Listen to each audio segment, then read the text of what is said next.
მები მადლობა ამ შესაძლებლობისთვის. ეს საჭირო შეხვედრა იყო, რომ მიმდინარე პოლიტიკურ პროცესს ყველა მნიშვნელოვანი მდგენელი კონდეს და არსებობდეს კარგი კოორდინაცია. პლატფორმას, როდესაც ვამბობთ, აქ იგულისხმება საკონსულტაციო,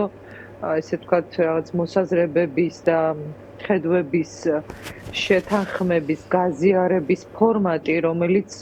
უფრო ორგანიზებულს გახდის ამ ნაწილს, ანუ პოლიტიკურ ნაწილს. უფრო მნიშვნელოვანი, რაზეც იყო დღეს, ეს უფრო მნიშვნელოვანი მგონია, რაზეც იყო დღეს საუბარი და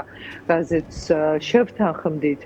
არის ის, რომ პრეზიდენტი, რომელიც ეხლა ბრიუსელში მიემგზავრება რამდენიმე დღეში და ვიდრე წავა იქამდე ჩვენ გვექნება კიდევ მნიშვნელოვანი ერთობლივი ღონისძიება ამ კვირაში. ეხება სწორედ ამ მშვიდობიანი აქციის მონაწილეთა უკანონო დაკავებულ, დატუსაღებულ ადამიანების და დაზარალებული ადამიანების სამართლებრივი დაცვის გარანტიების შექმნას და იმ პირთა პერსონალურ პასუხისმგებლობას, გარდა სისტემური პასუხისმგებლობისა,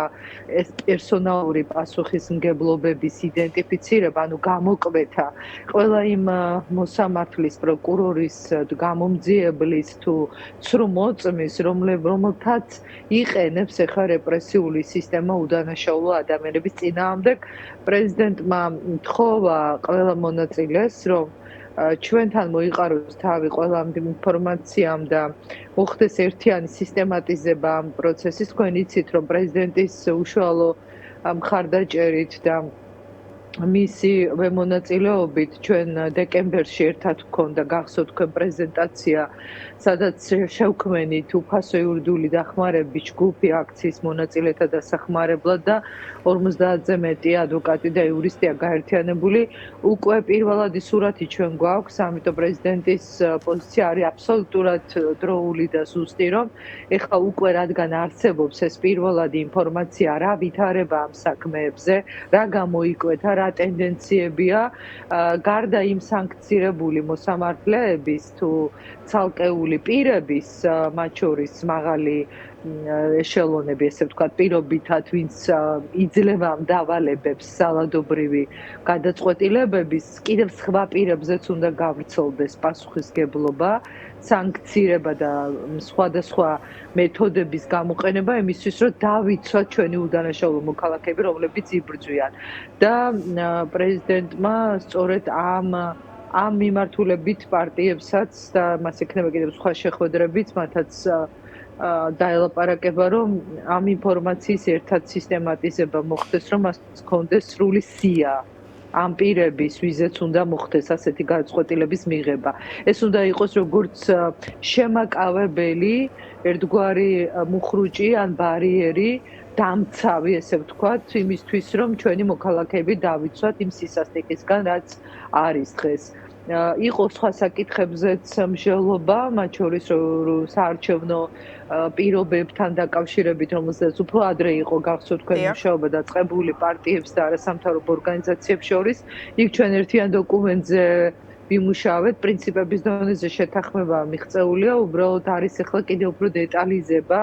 მათ შორის მნიშვნელოვან საკითხებზე, რომელზედაც ჩვენ უკვე მზად უნდა ვიყოთ და ეს ზოგადად აუცილებელი პროცესია, როცა ვითხოვთ ყველანი ახალ არჩევნებს და უკანონო ტუსაღების გათავისუფლებას, უკანონო ტუსაღების გათავისუფლებისთვის უნდა გამოვიყენოთ ყველა რესურსი, რაც გვაქვს და არჩევნების დანიშნვას როცა ვითხოვთ, ამისთვისაც მზად უნდა ვიყოთ რა პირობებში და ეს პირობები გულისხმობს დეტალებში ჩასვლას, სამართლებრივ მათ შორის ნორმების გააზრებას. აი ეს იყო მთავარი ამბავი დღევანდელი შეხვედრის, ანა, და ამიტომ იყო მნიშვნელოვანი, რომ ეხლა გვჭირდება უკვე აი ამ ეტაპისთვის არსებული ბევრი ფაქტობრივი მასალის, ესე ვთქვათ, უფრო იმ ფორმატში გადაყვანა, მათ შორის, რასაც აკეთებს თქვენი ტელევიზიის და ნოდარ მელაძის არაჩვეულებრივი ჟურნალისტების გუნდი, რომელიც გამოძებას ატარებენ და უამრავ სამხილებს, ფაქტებს, მტკიცებულებებს დებენ, ფაქტობრივად ხსნიან, აი გახსნა ხდება დანაშაულს იმას, რასაც არ აკეთებს ეს დამოუკიდებელი საგამოძიებო სამსახური, ბუტაფორიად რო გადააქციეს, რასაც არ აკეთებს გამოძიების ეს ორგანო, რომ გამოიძიოს, აი ამ მასალების რაღაცნაირად უნდა შევკრათ ისეთ ფორმატში, რომ ბრიუსელშიც და სხვა დედაქალაქებშიც პრეზიდენტ ზურაბიშვილს ჰქონდეს ეს ინფორმაცია ხელთ და კონკრეტული გვარები ხელთ და ჩვენ ამ კონკრეტულ გვარებსაც გავასაჯაროვებთ ამ დღეებში ერთობლივ აი ამ ღონისძიებაზე რომ ეს გვარები დავაგროვებთ ამ ინფორმაციას ისევ რომ ჰქონდეს მას მე დაემატებიან თუ გამოაკლდებიან ნახოთ მაგრამ გამოაკლდებიან ისინი ვინც თვითონ იტყვის რომ ემიჯნება ამ სისტემას და დაემატება ის ვინც ამ რეპრესიულ სისტემას გააძლიერებს ასე რომ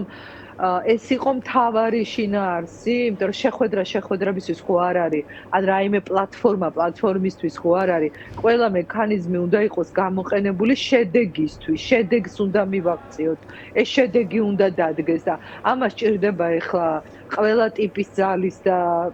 რეზერვების გაერთიანება იმიტომ რომ ვართ იმ ეტაპზე როდესაც შედეგის მისაღწევად რაღაცა უფრო მძლავრი სიჩქარე რო უნდა ჩართო აი რომ მოძრაობ და რო ხვდები რომ აღმართზე რო ადიხარ ხო არ ყოფნის იგივე რეზერვები და გჭირდება დამატებითი ძალები აი ძალები უნდა მოვიკრიბოთ უფრო ორგანიზებულები მეტად დავით ყველა კუთხით მეტად მომზადებულებიც უნდა ვიყოთ იმიტომ ასე რომ გესხმის თავს მოძალადე რომელიც აღარ არის კანონის სახელით მოლაპარაკე ადამიანი ის კანონს მიღმა გასულია ტიპიური კრიმინალია რომელიც ძალადობს დაკავებულზე ატყმებებს სასამართლოში რა ხდება სასამართლოებში როგორი ადამიანები მიყავთ სასამართლოებში დამნაშავეები გარეთ ათარეშობენ და თან აწერიათ აქ აი როგორ არ ცხენიათ შინაგან საქმეთა სამინისტრო აწერიათ აი მათ როგორ არ ცხენიათ ვინც რაღაცა ნორმალური ხალხი ხო დარჩა ლოტოს გაჩერდი ვინც დარჩა ისინი ხო მაინც ხედავენ რაც ხდება და როგორ არ ემიჯნებიან ამ ვითარებას და აი ასე რომ იქცევიან და სასამართლოებში გადაყავთ არ ვიცი ან ნინო ქათამაძე მასწავლებლები ხელოვანი ხალხი უდანაშაულო მოქალაქეები ისინი ვინც ჩვენ სამშობლოს ეხმარებიან რომ ის უკეთესად ჩანდეს გარეთ რა რითია სასამართლოები დაკავებული და მოძალადეები გარეთ ათარეშობენ ამიტომაც აი ეს პლატფორმა იქნება თუ შეხვედრების ციკლი მომავალში თუ სხვადასხვა ფორმატი ამ მიზანს ემსახურება და ამიტომ იყო კარგი და საჭირო ეს შეხვედრა სადაც თემები იყო უკვე დაგროვებული და ამ თემებს ჭირდებოდა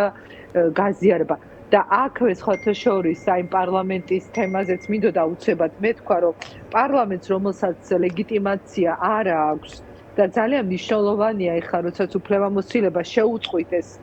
დეპუტატებს სამი პარტიიდან გახარიას პარტიის წევრები რომლებიც ამბობენ და მეც ასე მინდა დავიჯერო რომ ისინი არ შევლენ პარლამენტში რომ მათაც მოითხოვონ უფლებამოსილების შეწყვეტა რომ 100 მანდატის ქვემოთ დარჩეს პარლამენტი ოფიციალურად იმიტომ რომ თქვენ იცით რომ კანონი ითხოვს 100 დეპუტატის უფლებამოსილების ცნობას იმისთვის რომ მას შეუნარჩუნდეს ფორმალური ფუნქცია და ისინი რომ განცხადებას არ წერენ შევლენ თუ არ შევლენ ფიზიკურად იურიდიულად ითვლებიან პარლამენტის წევრებად არ ვიცი შეიძლება ეხა არავის არ ეწყინოს ძალიან მეგობრულად ვამბობ ამას სამდელად არ ვამბობ საწყენად ან რა დროს წყენების დროა როდესაც ესეთ